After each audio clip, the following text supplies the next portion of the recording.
This is Afra Ben. Now, she was a spy for Charles II, and she wasn't a very successful spy, but it wasn't really her fault. She was also a very successful playwright. Now, her code name was Astrea, and her target was a gentleman called Master William Scott, whose code name was Celadon. Now, her job is to travel to Antwerp to find Scott, who was her former lover, and to kind of get him to be a double agent and to spy for the English.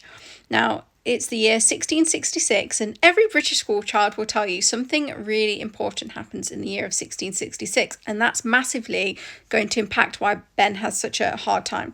Now, she travels to Antwerp, and this is somewhere she's never been. She doesn't speak the language. Antwerp is a place of danger for Afra. The English are at war with the Dutch, and Scott is already being observed by the Dutch. Now, Afra gets there and she tells us, I was forced to get a coach and go a day's journey with him to have an opportunity to speak with him. After I'd used all arguments to him that were fit for me, he became extremely willing to undertake your service. So we hear that Scott is willing to serve Charles II. Scott sends her information. Afra sends it to London, but then the communication just kind of disappears. She writes to London. She needs money to stay in Antwerp, but she's kind of abandoned by her spy masters. She urges them. She says, I have sent several times to Mr. Halsall, he's one of her spy masters, but I can get no word of answer.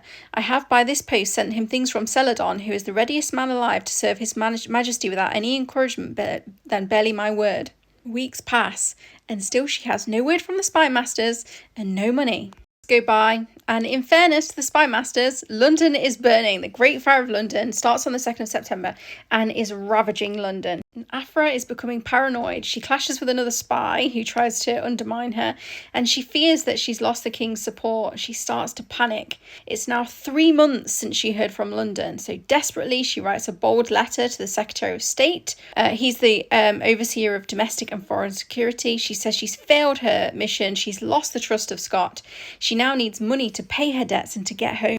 It's not clear if the crown ever does clear her debt, and she begins working as a playwright to support herself after her husband's death, and she becomes just another footnote in history. What do you think about this story? If you liked this one, do check out my YouTube channel where there are much longer videos. As always, wherever you are in the world, guys, have the best day.